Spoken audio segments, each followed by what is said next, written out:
शर्मा जी और the legal यात्रा भी कर चुके हैं और वो बहुत फेमस है। तो हम इनसे जानना चाहते हैं कि जो यहाँ अखिल भारतीय चंद्रवंशी जागृति मंच का समारोह है, यहाँ लोग एकत्रित हुए अपने समाज को जगाने के लिए आए, तो यहाँ क्या क्या मुद्दा को लेकर आप लोग एकत्रित हुए और क्या कहना चाहते हैं? जैसा कि आपने बताया कि हम यहाँ एक माध्यम से आए हैं, संगठन के माध्यम से। इसके बारे में बताने से पहले मैं आपके श्रोतागण को वंदन करता हूँ कि आप मेरी बात को पूरा सुनिएगा। जैसा कि आपने बताया कि मैं यहाँ पे किस लिए आया हूँ, तो मैं आपको बता दूँ कि हर व्यक्ति जब जन्म लेता है कहीं ना कहीं, तो उसका पिता या उसके माता पिता जो भी होते हैं, तो उनका एक पर्टिकुलर जाति होता है, तो उसी जाति से रिलेटेड उनका एक संगठन बना होता है। तो संगठन जो है ये हमारी जाति का है, जो हम चंद्रवंशी जाति से बिलोंग करते हैं, तो ये हमारी चंद्रवंशी जाति का संगठन है, जिसका नाम आप देख सकते हैं कि अखिल भारतीय चंद्रवंशी जागृति मंच है। और इसका जो रजिस्ट्रेशन है 2022 में किया गया। इस संगठन का मैं राष्ट्रीय विधिक सलाहकार हूँ युवा प्रकोष्ठ का। और मैं अपने बारे में बताऊं तो मैं नेशनल और इंटरनेशनल दोनों कॉन्फ्रेंस ज्वाइन कर चुका हूं लॉ डिपार्टमेंट से, और दोनों में मैंने अच्छी खासी बढ़त बना करके अवार्ड भी हासिल किया है। तो सारे श्रोतागण को मैं बता देना चाहता हूं कि मेरा एक जो द लीगल यात्रा नाम से एक चैनल भी है, आप गूगल पे भी करोगे तो वहाँ पे भी मिल जाएगा। इसके बाद आप इंस्टाग्राम, यूट्यूब, ट्विटर जहाँ पे भी सर्च करोगे वहाँ पे भी मिल जाएगा। वहाँ पे आपको free of cost legal advice दिया जाता है, और जितने भी राइट्स होते हैं, नॉर्मल राइट्स होते हैं, जो कि एक आदमी को नहीं पता होता है। आप अक्सर देखेंगे कि गांव में जैसे यदि पुलिस एंट्री ले लेता है तो लोग डर के भागने लगते हैं। आखिर क्यों? उनको नॉलेज नहीं है। पुलिस हमारी सुरक्षा के लिए होते हैं, लेकिन यहाँ लोग है कि मतलब अपनी सुरक्षा जो करने वाले हैं उन्हीं से दूर भागते हैं। तो इसीलिए मेरा ये मानना है कि मतलब हर एक गाँव तक, हर एक छोटे से छोटे बस्ती तक जो है नॉलेज पहुंचे, जानकारी पहुंचे, कि वो अपनी अधिकार को मतलब जान सके और अपने फैमिली और अपना फ्यूचर को जो है सिक्योर कर सके। जैसे कि हम जानना चाहते हैं, जैसे आपने कहा कि द लीगल यात्रा से आपने शुरुआत की यूट्यूब चैनल, और लोगों को आप जानकारी देते हैं लीगल एडवाइजर के तौर पे। जैसे गांव में अभी बहुत सारे लोग हैं जो यूट्यूब आपका देखते भी है, बहुत कोई नहीं देखते हैं। तो अगर यूट्यूब की को छोड़ दे, सोशल मीडिया को छोड़ दे, तो ऐसा क्या और करना चाहिए आपके माध्यम से और बहुत सारे सरकारों के माध्यम से, कि जिससे लोगों को ये नॉलेज हो कि जो कानून है और जो कानून व्यवस्था है वो हमारे लिए है, ना कि हम उनसे डर के भागने के लिए। तो ऐसा क्या क्या प्रक्रिया करना चाहिए? देखिए, जैसा कि आपने बताया कि सोशल मीडिया के अलावा, तो यदि हम सोशल मीडिया के अलावा खुद की बात करें तो आप मेरे से, मैं अभी तो फिलहाल गढ़वा झारखंड से हूँ, ज़्यादातर जो है टाइम अपना दिल्ली में बिलोंग करता हूँ, वहीं पे मैं ज़्यादातर रहता हूँ। तो यदि मेरे से पर्सनली यदि फिजिकली आप मिल सकते हैं तो मैं हमेशा तैयार हूँ।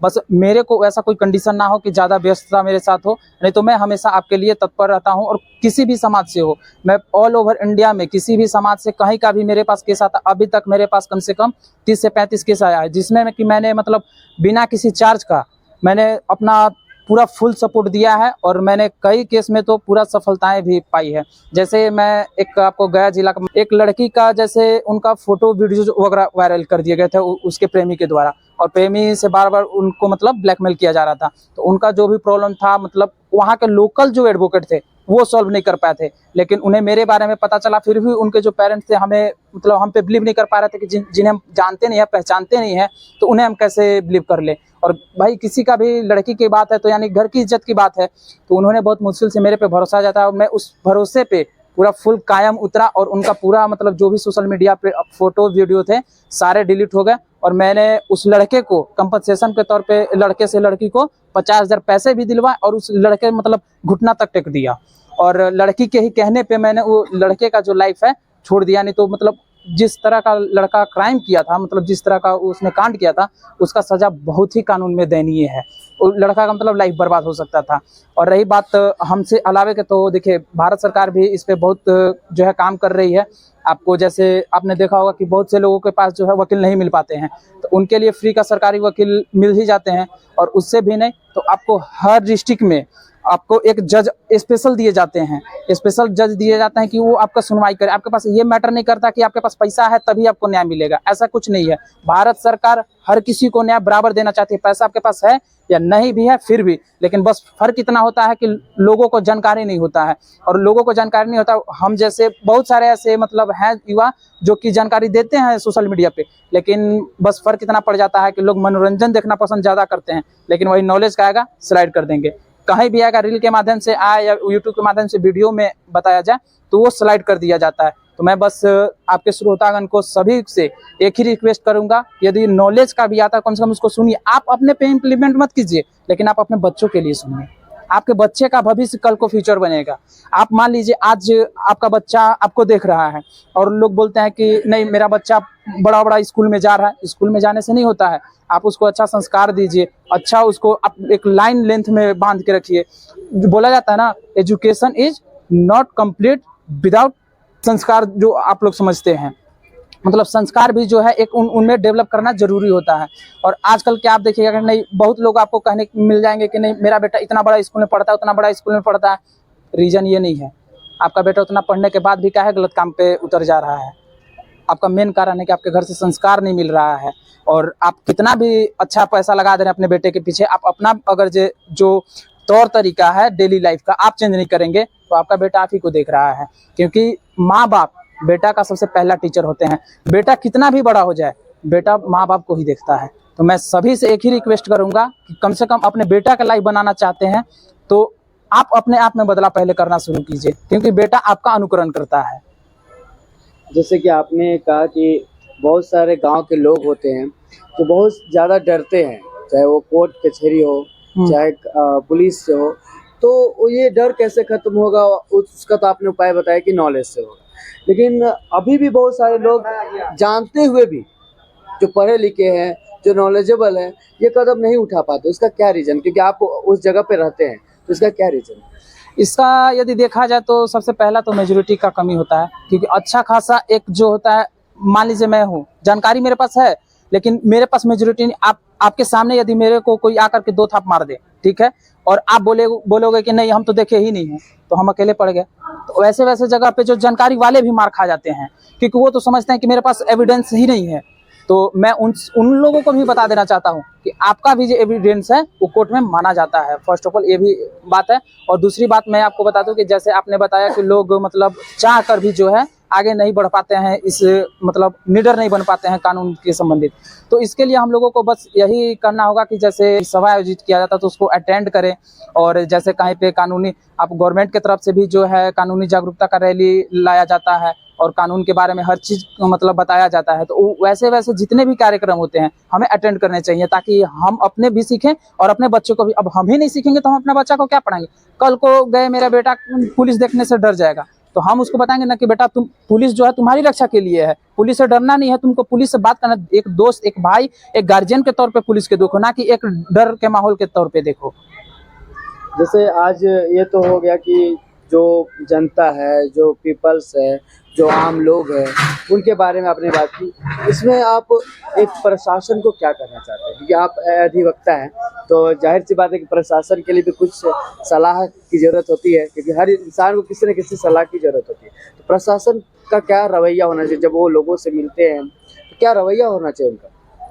प्रशासन को देखिए, प्रशासन तो अपना काम करती है, और रही बात तो उन्हें सलाह देने की, तो मैं प्रशासन को सलाह नहीं दे सकता, लेकिन उनसे एक रिक्वेस्ट जरूर करना चाहूँगा कि वो अपना सॉफ्ट कॉर्नर जो है रखे जनता के प्रति। कि आचरण जो बनता है जनता के नज़र में उनके व्यवहार से ही बनता है, उनके बिहेवियर से ही बनता है। अब मान लीजिए मेरे सामने कोई प्रशासनिक अधिकारी आ जाए और मुझे कुछ नहीं पता है, मैं एकदम साधारण सा बंदा हूँ, मैं लड़का हूँ, और आ करके मेरे से अगर कोई डट के बात करने लगे, मेरे को डराए धमकाए, तो मेरे कहीं ना कहीं अंदर में पुलिस के प्रति जो है एक नफरत पैदा होगा, और नफरत पैदा होगा साथ साथ डर भी पैदा होगा कि पुलिस वाले ऐसे होते हैं। तो मैं प्रशासनिक अधिकारी से बस इतना ही रिक्वेस्ट करूंगा कि आप कभी भी यदि आम जनता के साथ मिलते हैं या आम बच्चों के साथ मिलते हैं तो अपना सॉफ्ट कॉर्नर अपनाएं, ताकि बच्चों में आपका डर का माहौल ना बने, आपके लिए मित्रता का भाव हो, आपके लिए रिस्पेक्ट उनके अंदर आए, ना कि आपको मतलब पीठ पीछे जाकर के गाली देने लगे। ऐसा नहीं होना चाहिए, कि आपके साथ दोस्ती का भाव हो, ऐसा होना चाहिए।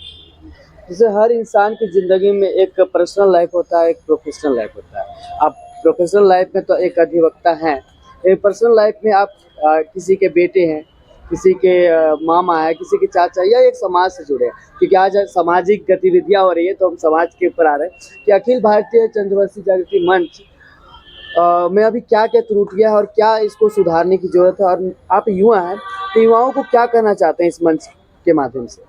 यदि आप मेरे पर्सनल और प्रोफेशनल लाइफ पे बात कर रहे हैं तो मैं आपको बता दूं कि पहली बात तो कि मेरा अभी अधिवक्ता अभी पूरा लगा हुआ नहीं है, अभी डिग्री जो है नहीं मिला है मेरे को, अभी मेरा लास्ट ईयर जो है चल रहा है। और रही बात पर्सनल प्रोफेशनल लाइफ की, तो मैं आपको बता दूं कि पर्सनल लाइफ में भी मैं अपनी फैमिली से बहुत खुश हूँ और मेरे फैमिली में हर लोगों का मतलब जो है बिहेवियर है बहुत अच्छा है। और रही बात संगठन के युवाओं को क्या संदेश देना चाहता हूँ, तो मैं संगठन के जितने भी युवा हैं मैं सभी से कहना चाहता हूँ कि मैं आज यहाँ पे उपस्थित हुआ था स्पेशल के लिए, तो क्या तो लीगल फ्रॉड से रिलेटेड, स्कैम से रिलेटेड और जो लीगल राइट्स होते हैं उसके लिए मैं यहाँ पे उपस्थित हुआ था। लेकिन यहाँ पे मैंने देखा कि जो युवा लोग हैं, युवा लोग का जो है यहाँ पे उपस्थिति कम देखा गया। तो मैं अपने समाज के या सभी समाज के लोगों से कहूँगा कि यदि आपको कहीं ऐसा समारोह ज्वाइन करने का मौका मिलता है तो आप ज्वाइन कीजिए, आप वहाँ से निराश होकर के नहीं जाइएगा। और बहुत सारे लोग ऐसे भी आपको कहने के लिए मिल जाएंगे कि नहीं इस संगठन से जुड़ करके क्या ही मिलेगा। तो मैं आपको बता दूं कि संगठन से जुड़ करके पैसा ही मिले ये जरूरी नहीं है, या फिर कोई आपको आर्थिक सहायता या फिर आपको फिजिकली सहायता मिल जाए ये जरूरी नहीं है। आपको नॉलेज का भी सहायता मिल रहा है, वो भी आपके बच्चों के लिए आपके लिए बहुत लाभदायक है।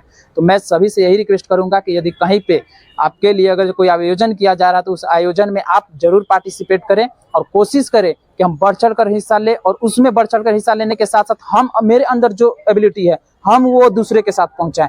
क्योंकि ये जो कड़ी एक दूसरे के साथ जुड़ेगी ना, तो ये हर किसी के साथ एक तीसरे के साथ जो है जुड़ती जाएगी और हर कोई जो है जानकारी लेते जाएगा और जागरूक होते जाएगा और शिक्षित होगा। जैसे एक कोट है, शिक्षा वो शेरनी का दूध है, जो जितना पिएगा वो उतना दहाड़ेगा।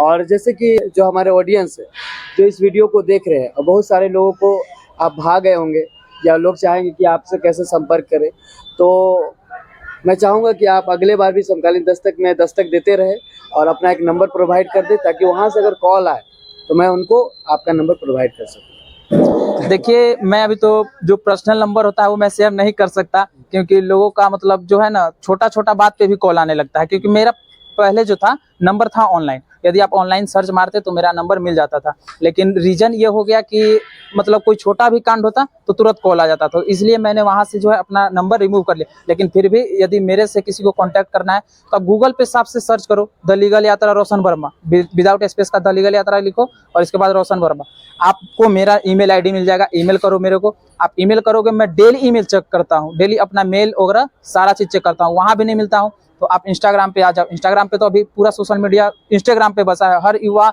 हर लोग अभी सोशल मीडिया वाले जो है जितने ज्यादातर जो है इंस्टाग्राम पे है। वहां पे भी आप सर्च करके देखो द लीगल यात्रा, वहां पे आप मेरे को मैसेज करो, वहां पे भी मैं डेली रिक्वेस्ट मैसेज चेक करता हूँ। यदि मेरे को लगता है कि नहीं आपका सही है, आपका जो कथन है, तो मैं उस पे अपना जवाब जरूर दूंगा। और मैं आपको बता दूं कि यहाँ भी आज मैं आपके यहाँ कार्यक्रम के बाद मैं किसी के परामर्श के लिए ही आया हूँ। मेरे को मतलब यहाँ का ही केस है और मेरे को परामर्श के लिए ही यहाँ पे बुलाया गया है, और इसके बाद मैं एक और जगह जाऊंगा जहाँ पे किसी का पर्सनल केस है, तो उसको उनको मैं परामर्श दूंगा। तो जुड़ने के लिए मेरे से जो है आप मतलब एक क्लिक के माध्यम से बोल सकते हैं या एक कॉल के माध्यम से आप मतलब जुड़ सकते हैं। और मेल यदि आपको मतलब मैं अपना प्रोवाइड करूं तो मेरा मेल है 08legalyatra@gmail.com, इस पे भी आप मेल कर सकते हैं और यहाँ से आप डायरेक्ट हमसे बात कर सकते हैं। तो आपसे मिलके बहुत खुशी हुआ, और मैं चाहूँगा कि जितने भी दर्शक इस वीडियो को देख रहे हैं, मैं इनका ईमेल आईडी हो सकता है वीडियो में लगा दूंगा, है ना। तो आप लोग इनसे कांटेक्ट करें और जो भी परेशानियां हैं, जो भी डाउट है, आप इनसे पूछें, क्योंकि आज बहुत ज़रूरी है समाज को ये जानकारी देने का प्रयास लोग कर रहे हैं। और जानकारी होना भी चाहिए कि आज किस तरह से कानून व्यवस्था काम करती है, न्याय व्यवस्था काम करती है। और अगर आप इस नियम कायदे को जानते हो तो ये आपके लिए कितना मतलब फ़ायदेमंद हो सकता है, तो ये हम जानेंगे। इसे बाद में भी जुड़ते रहेंगे और उम्मीद करते हैं कि ऐसे ही आए, हमें कॉल करें, हम बार बार कुछ ना कुछ नए नए वीडियो बनाते रहें और नए नए केस के बारे में बात करेंगे। तो आज तक इतना ही, आप देखते रहें समकालीन दस्तक। जोहार।